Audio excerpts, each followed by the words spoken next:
Channel आज हम पढ़ने वाले हैं इनवॉल्यूट में टॉपिक है पेंटागन पिरामिड। पेंटागोनल पढ़ेंगे प्लेन रेगुलर पेंटागोनल प्लेन है जिसकी साइड दी है 30 mm। इसका इनवॉल्यूट ड्रॉ करना है। क्वेश्चन दिया है draw an involute of a regular pentagon of side is 30 mm। एक पेंटागन ड्रॉ करना है जिसका साइड हमको 30 mm दिया है। इसको इसका जो इनवॉल्यूट है इसका इनवॉल्यूट ड्रॉ करना है।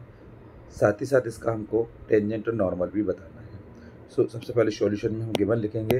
गिवन दिया हुआ है, हमको इसमें ड्रॉ क्या करना है। सबसे पहले ये जानना है इसमें हमको इनवॉल्यूट ड्रॉ करना है।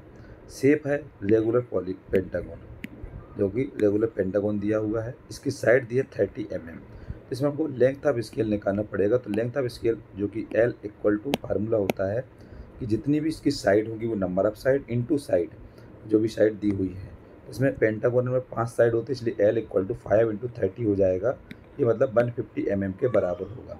तो L = लेंथ ऑफ जो स्केल रहेगा वो 150 mm के बराबर रहेगा। लेंथ ऑफ स्केल, जब भी हम स्केल का लंबाई खींचेंगे वो 150 mm मतलब 15 सेंटीमीटर की लाइन खींच करके हमको ड्रॉ करना पड़ेगा। तो L = कितना है इसमें 150 mm। अब इतना निकालने के बाद इसको हमको ड्रॉ करना है। तो ड्रॉ करने के लिए हमको सबसे पहले इसमें जो चीज़ दी है वो हमको लिख लिया हमने। गिवन में हमको ड्रॉ करना है इनवॉल्यूट।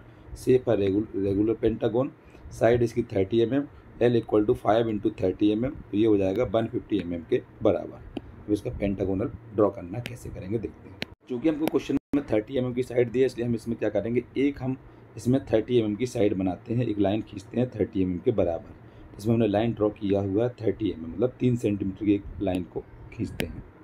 उस लाइन को खींचने के बाद उस लाइन के डायमेंशन के अनुसार हम इस पॉइंट पर रख करके एक सर्कल ड्रॉ करते हैं, जो कि ये वाला सर्कल ड्रॉ हुआ है।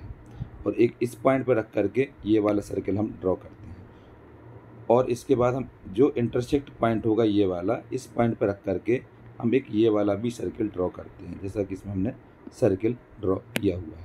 तो हमने क्या किया, पहले 30 mm की लाइन खींची थी, 30 mm का डायमेंशन लेकर के इस पॉइंट पर रख करके एक सर्कल बनाया ये वाला, और इस पॉइंट पर रख करके एक ये वाला सर्कल बनाया, और साथ ही साथ इस पॉइंट पर डायमंड रख करके हमने ये वाला सर्कल भी ड्रॉ किया है। सर्कल ड्रॉ करने के बाद इस तरीके से इसको सर्कल ड्रॉ करेंगे। ये सर्कल ड्रॉ करने के बाद हम क्या करते हैं, इस पॉइंट से जहाँ इंटरसेक्ट हुआ और इस पॉइंट पर इंटरसेक्ट हुआ, दोनों को लेकर के एक वर्टिकल लाइन खींचते हैं, जो कि ये लाइन को इंटरसेक्ट करते हो जाए, और इस सर्कल में ये पॉइंट यहाँ पर इंटरसेक्ट कर रहा है। इसको इंटरसेक्ट करने के बाद इसमें क्या करना है, आगे हम इसमें जहाँ पर वो इंटरसेक्ट कर रहा है इस पॉइंट से, हमको क्या करना है, जो ये सर्कल का पॉइंट है इस पॉइंट से यहाँ पर तक हमको लाइन खींचना है, जो कि इस पॉइंट पर इंटरसेक्ट होकर के जाए। तो हमने स्केल रख करके इस पॉइंट से लेकर के इस पॉइंट तक इस तरीके से इसमें हमको लाइन ड्रॉ करना है, जो कि इस पॉइंट से इंटरसेक्ट होकर के जाए। तो हमारे पास ये तीसरा पॉइंट आ जाएगा। फिर सिमिलरली हमको इस साइड भी करना है, इस पॉइंट से लेकर के इस पॉइंट के लिए ड्रॉ करना है, और इस पॉइंट को इंटरसेक्ट करते हुए जाए, इस तरीके से लाइन खींच देंगे तो ये एक पॉइंट ये आ जाएगा। तो इसमें 4 पॉइंट आ गए।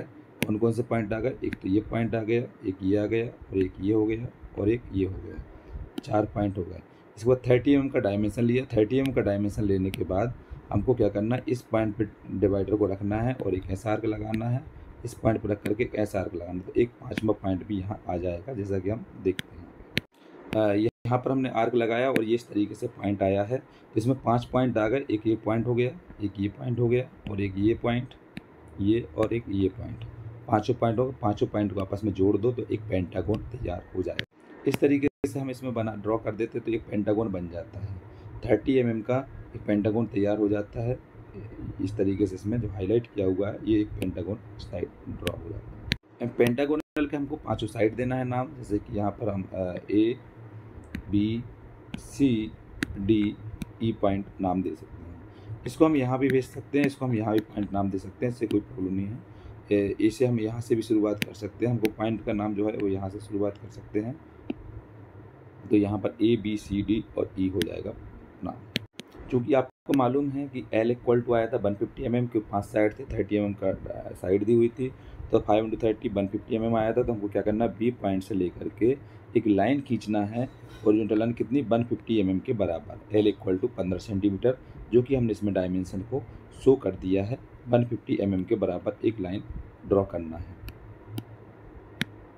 चूँकि मालूम है आपको कि अगर हमको लाइन ड्रॉ करना है तो लाइन ड्रॉ करने के लिए हमको एक इसके 5 इक्वल पार्ट करना पड़ेगा, क्योंकि 5 साइड हैं। तो जब भी 5 साइड हो तो इसके हमको 5 इस लाइन के 5 इक्वल पार्ट करना पड़ेगा। तो 5 इक्वल पार्ट करने का तरीका ये है कि हम एक टेपर लाइन डालेंगे, टेपर लाइन डाल करके 5 इक्वल आर्क लगा देते हैं। जैसे इसमें लगाया हुआ 1 2 3 4 और 5 इक्वल आर्क लगाते हैं। 5 इक्वल आर्क लगाने के बाद इसमें हमको क्या करना, लास्ट वाला आर्क और लास्ट वाले पॉइंट से जोड़ना है। इसी के पैरेलली हमको सभी को इस तरीके से सभी आर्क को लाइन से जोड़ देना है, जिसके कारण 5 इक्वल आर्क 5 इक्वल पार्ट इसके हो जाएंगे। अब आप जैसे इसमें देख रहे हो 5 इक्वल पार्ट हो गए। 5 इक्वल पार्ट में नाम दे देंगे यहाँ पर 1 2 3 4 और 5, और ये आर्क के नाम है 1 2 3 4 और 5 आर्क के नाम है, और यहाँ पर 5 इक्वल पार्ट है उसके नाम है। इस तरीके से इसमें ड्रॉ करना है। इसके बाद जो जो साइड है इसकी, इन साइड के को हमको स्ट्रेट लाइन खींच देना है। जैसा कि हमने एक बी और सी से लेकर के एक लाइन खींची है, सी और डी से लेकर के एक लाइन खींची है, डी और ई से एक लाइन खींचना है, ई और ए से लाइन स्ट्रेट लाइन खींचा है, ए और बी से ये वाली लाइन है। तो इस तरीके से हम इसमें एक टेंजेंशियल लाइन खींच देते हैं सबके। जिस तरीके से हमने ये लाइन खींची है, इन लाइन पर हमको आर्क लगाना है। तो अब वो आर्क कैसे लगाएंगे वो हम देखते हैं। सबसे पहले तो हमारे पास बी से लेकर के पॉइंट ये वाला है, तो ये हमारे पास पी पॉइंट हो जाएगा पहला, लास्ट वाला पॉइंट।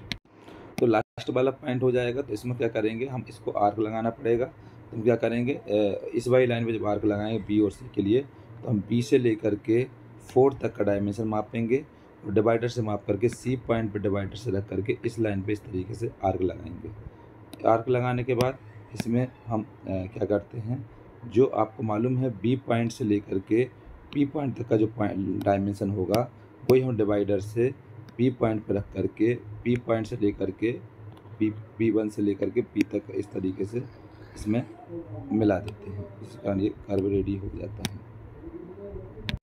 इसमें हमको क्या करना है, पॉइंट बनाना है। तो हमको B पॉइंट से लेकर के 4 तक का पॉइंट डायमेंशन लेकर के C पॉइंट पर रख करके इस वाले पे आर्क लगाना है।